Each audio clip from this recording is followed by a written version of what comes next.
सबसे पहले मेरा आप सभी को प्यार भरा प्रणाम। मैं मधु जोशी स्वागत करती हूँ आपका अपने YouTube चैनल मधु गढ़वाली 121 पे। तो दोस्तों, दुर्गा सप्तशती का 8वां और 9वां अध्याय सुनाऊंगी। आप भी मेरे साथ दुर्गा सप्तशती का 8वां और 9वां अध्याय ध्यानपूर्वक और पूरा जरूर सुनिएगा। 8वें अध्याय में रक्तबीज का वध का वर्णन किया गया है। ऋषि बोले, चंड मुंड दोनों दैत्यों के मारे जाने पर एवं बहुत सी सेना के भी क्षय हो जाने पर असुर राजा महाप्रतापी शुंभ के चित्त में भारी क्रोध पैदा हो गया। उसने सभी दैत्यों की सेना का युद्ध के लिए आज्ञा दे दी। उसने कहा, आज 86 युद्ध के साथ युद्ध के लिए निकलें और मेरी आज्ञा से 50 करोड़ वीर्य कुल के असुर तथा 100 धूम्र कुल के सेनापति सेनाओं के साथ कूच कर दें और फिर मेरी आज्ञा से कालिक, मौर्य, दौरहई, कालिकेय सभी असुर तैयार होकर शीघ्र प्रस्थान करें। भयंकर शासन करने वाले असुर राज शुंभ ने इस प्रकार आज्ञा देकर स्वयं भी बहुत सी सेनाओं के साथ प्रस्थान कर दिया। जब चंडिका ने देखा अब इस ओर भयानक सेना लेकर निशुंभ आ रहा है, तब तो उन्होंने अपने धनुष की टंकार करके पृथ्वी आकाश के मध्य को भाग को गुंजा दिया। हे राजन, उस समय सिंह ने भी बड़ी भारी गर्जना की। फिर अंबिका जी ने घंटा बजाकर उस गर्जना को और भी बढ़ा दिया। उस शब्द को सुनकर दैत्य सेनाओं ने आकर चारों ओर से देवी सिंह और काली को क्रोध के साथ घेर लिया। इसी अवसर के मध्य में, हे राजन, दैत्यों के नाश के लिए तथा देवताओं की वृद्धि के लिए अत्यंत बल एवं पराक्रम से संपन्न होकर ब्रह्मा, विष्णु, शिव, कार्तिक स्वामी, इंद्र आदि देवों की शक्तियां उन्हीं के शरीरों से निकलकर उन्हीं वस्तुओं से संपन्न होकर यह देवता शक्ति वही रूप धारण कर दैत्यों के साथ युद्ध करने आ गई। ब्रह्मा जी की शक्ति, जिसे ब्रह्माणी कहा जाता है, जो हंसों से जुते हुए विमान पर आरूढ़ थी, अक्षय सूत्र कमंडल से शोभित थी। सबसे प्रथम उपस्थित हुई महेश्वर की शक्ति वृषभ पर विराजमान सुंदर त्रिशूल धारण किए, महासर्पों के कंकण धारण किए, मस्तक पर चंद्र रेखा सुशोभित थी। वह मातेश्वरी शक्ति आई। कार्तिक स्वामी की शक्ति हाथ में शक्ति लिए मोर पर आरूढ़ ग्रह रूपिणी कौमारी अंबिका शक्ति दैत्यों से युद्ध करने आई। वैसे ही विष्णु की शक्ति गरुड़ पर सवार होकर शंख, चक्र, गदा, सार्ग एवं खंग हाथ में लिए वहां वैष्णवी शक्ति आ गई। यज्ञ वाराह का विचित्र रूप धारण करने वाले विष्णु की वाराह शक्ति वैसा ही शरीर धारण करके वहां आई। नरसिंह जी ने समान शरीर को धारण किए। गर्दन के बालों को फटकारने से आकाश के तारों को बिखेरती हुई नारसिंगी शक्ति वहां पहुंची। इंद्र की शक्ति इंद्र के समान रूप वाली 1000 नेत्र धारण किए वज्र हाथ में लेकर ऐरावत गजराज पर आरूढ़ होकर वहां आ गई। तब उन शक्तियों से घिरे हुए शंकर जी ने चंडिका से कहा, मेरी प्रसन्नता के लिए शीघ्र से शीघ्र इन असुरों का संहार करो। तब देवी के शरीर से अत्यंत भयानक सैकड़ों गीदड़ियों की भांति हूं हूं करती हुई बड़ी चंडिका शक्ति प्रकट हो गई। तब उस अपराजिता देवी ने धुएं जैसे जटा वाले शिव से कहा, भगवान, आप दूत बनकर शुंभ निशुंभ के पास जाएं। वहां जाकर उन महाअभिमानी शुंभ निशुंभ दानवों को तथा युद्ध में आए हुए दूसरे दानवों को भी कह दे कि दानवों, यदि तुम लोग जीना चाहते हो तो त्रिलोकी का राज्य इंद्र प्राप्त करें। सभी देवता यज्ञ भाग पाएं और तुम लोग पाताल में चले जाओ। यदि तुम्हें कुछ बल का अभिमान हो और युद्ध की अभिलाषा हो तो आ जाओ, ताकि तुम्हारे मांस से गीदड़ियां तृप्त हो जाएं। इस दूत रूप में स्वयं शिव को ही देवी जी ने नियुक्त किया। वह शिव शक्ति संसार में शिवदूती इस नाम से विख्यात हुई। जब शिव द्वारा कथित देवी जी के वचन उन महासुरों से सुने तो बड़े क्रोध में आ गए और वहां कात्यायनी देवी स्थित थी। उस ओर क्रोध बढ़ने लगे। वहां कुपित होकर उन देव शत्रुओं ने बाण, शक्ति, दृष्टि आदि आयुधों से देवी पर पहले वर्षा करने आरंभ कर दिया। तब टंकार करके धनुष द्वारा पैने पैने बाण छोड़कर देवी जी ने खेल ही खेल में उनके फेंके हुए बाण, शूल, शक्ति, परशु आदि शस्त्रों को काट डाला। फिर काली ने भी उनके सामने होकर शत्रुओं को शूल के प्रहार से चीरती फाड़ती, खड़गवाण से कुचलती मारती विचरण करने लगी। इधर ब्रह्माणी शक्ति भी जिस ओर दौड़ती उसी ओर अपने कमंडल का जल छिड़क देती, जिसमें शत्रुओं का पराक्रम एवं तेज नष्ट हो जाता। महाश्वरी शक्ति ने त्रिशूल द्वारा, वैष्णवी शक्ति ने चक्र द्वारा और कौमारी शक्ति द्वारा उन दैत्यों का क्षय करना आरंभ कर दिया। इंद्री शक्ति ने वज्र गिराने से सैकड़ों दैत्य दानव विदीर्ण होकर रुधिर के पतलाने बहाते हुए पृथ्वी पर गिरने लगे। 12 ही शक्ति ने तो कुछ एक को तुंड प्रहार से मार गिराया। कितने दैत्यों की छातियां अपने दाढ़ों के अग्रभाग से चीर डाली।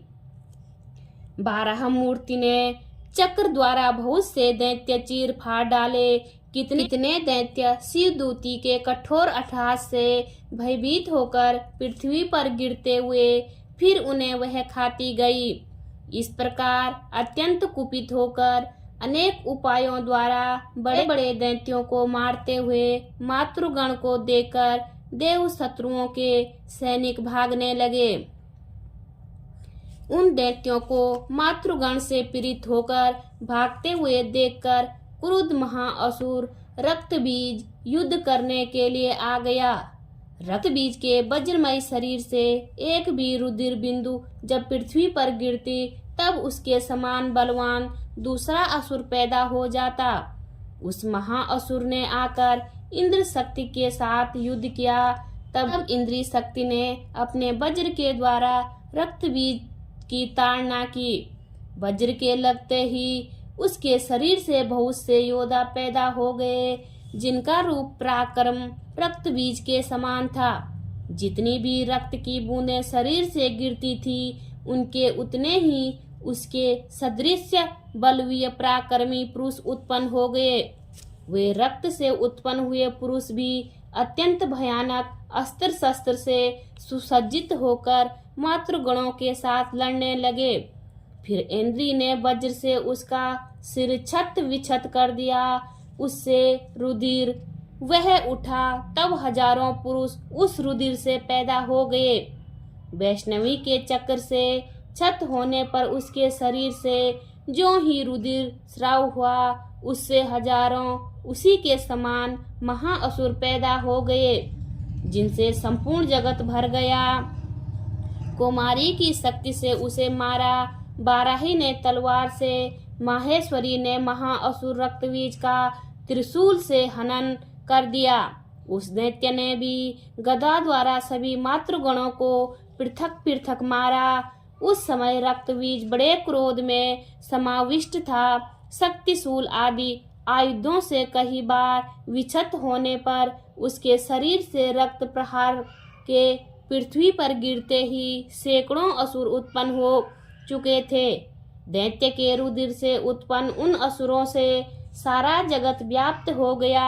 देवताओं को डरा एवं उदास देखकर तब शीघ्र ही चंडिका ने काली से कहा, हे चामुंडे, अपना मुख तुम अधिक विस्तार से फैला लो। मेरे शस्त्र के प्रहार से गिरते हुए रुधिर बिंदु और बिंदुओं से उत्पन्न महादैत्यों को अपने वेगवान मुख द्वारा खाती जाओ और युद्ध भूमि में रुधिर उत्पन्न इन महादैत्यों का भक्षण करती हुई घूमती रहो।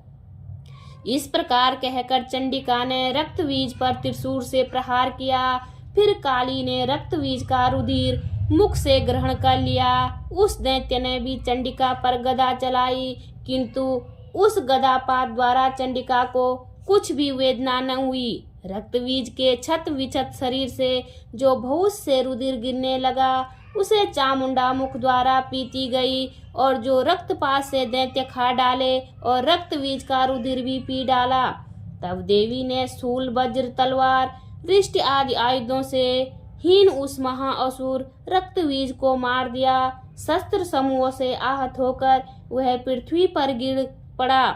हे राजन, रुधिर तो उसका चामुंडा ने पी ही लिया था। उसकी मृत्यु होने पर देवता परम प्रसन्न हुए। मातृगण उसके रुधिरपान के मद से उन्मत्त होकर नृत्य करने लगे। बोलिए दुर्गा मैया की जय। दुर्गा सप्तशती का 9वां अध्याय।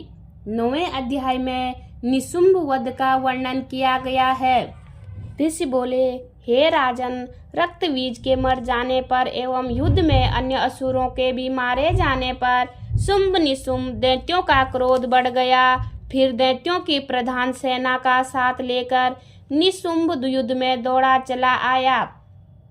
उसके आगे पीछे दाएं बाएं बड़े बड़े दैत्य थे। वे क्रोध के मारे ओंठ काट रहे थे।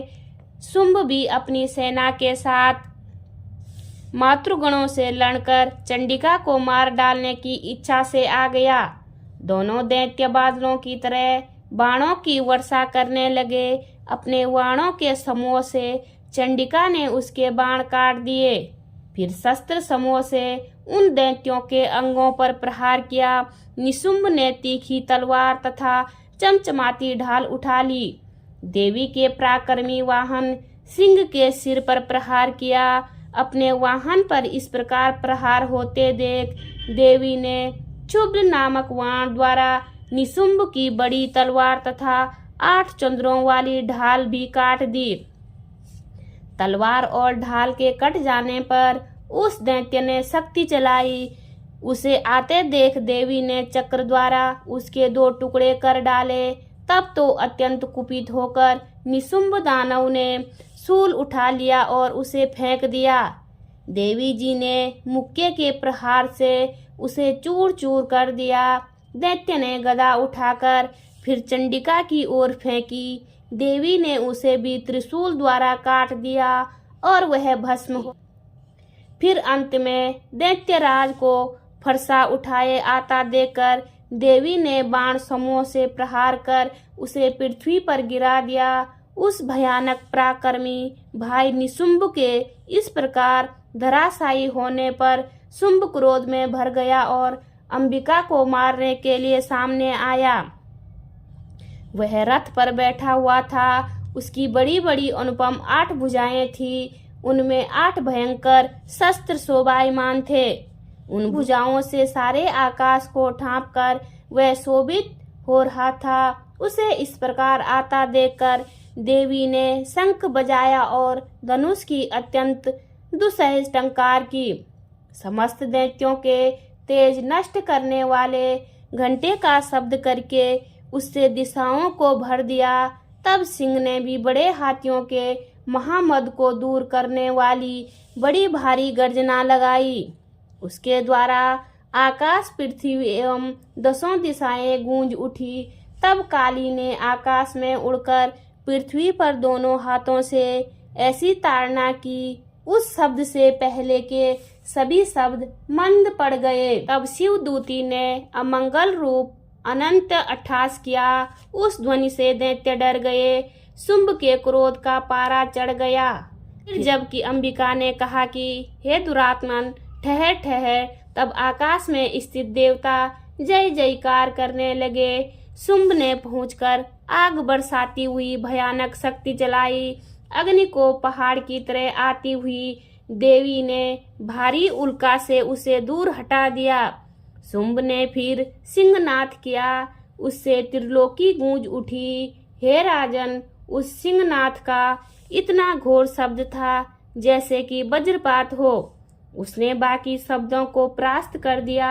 तब शुंभ द्वारा छोड़े हुए बाणों को देवी ने तथा देवी द्वारा चलाए गए बाणों को शुंभ ने अपने अपने उग्र बाणों द्वारा सैकड़ों हजारों टुकड़े कर दिए।